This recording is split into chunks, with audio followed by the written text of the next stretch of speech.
పట్టణం చివర్లో చిన్న హట్లో తాతయ్య, మనవడు రాము ఇద్దరూ మాత్రమే ఉండేవాళ్ళు. రాము తల్లిదండ్రులు చిన్నప్పుడే లేరు.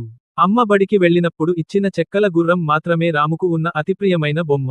తాతయ్య రోజు రాత్రి కష్టపడి పనులు చేసేవాడు. రాము అయితే పాపం చాలా అల్లరి.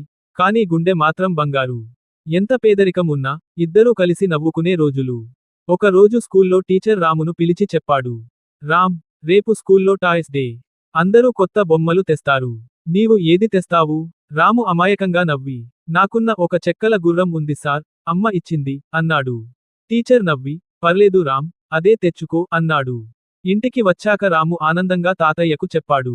కాని రాత్రి రామును నిద్రపోయాక తాతయ్య చెక్కల గుర్రాన్ని తీసుకుని చూస్తుంటే అది పాడైపోయిందని గ్రహించాడు. ముందు వీల్ కూలిపోయింది. రంగు ఊడిపోయింది. తాతయ్య గుండె నిండా ఆలోచన. పాపం నా పిల్లాడు రేపు స్కూల్లో అందరికంటే తక్కువగా కనిపించకూడదు. ఆ రాత్రంతా నిద్రపోకుండా తాతయ్య ఆ చిన్న చిన్న దానిని సరిచేశాడు.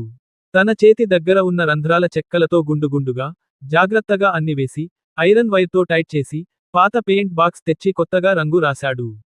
ప్రాతకాలానికి చెక్కల గుర్రం కొత్త బొమ్మలా మెరిసిపోయింది. స్కూల్కి వెళ్లే ముందు రాము గుర్రాన్ని చూసి ఆశ్చర్యపోయి, తాతయ్య, ఇది ఎలా ఇలా అయింది? తాతయ్య నవ్వుతూ, నువ్వు నిద్రలో ఉండగా ఇది నిద్రపోలేదురా, నేను కొంచెం ప్రేమ రాసా అంతే. రాము స్కూల్కి వెళ్ళిపోయాక తాతయ్య అలసటతో కుర్చీ మీద ఒంటి వేసుకుని కళ్లను మూసుకున్నాడు. అలాగే శాశ్వత నిద్రపోయాడు.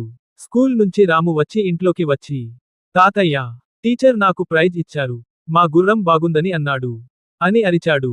ఎవడూ జవాబు చెప్పలేదు. రాము దగ్గరికి వెళ్లి తాతయ్య చేతిని పట్టుకోగా అది చల్లబడిపోయింది.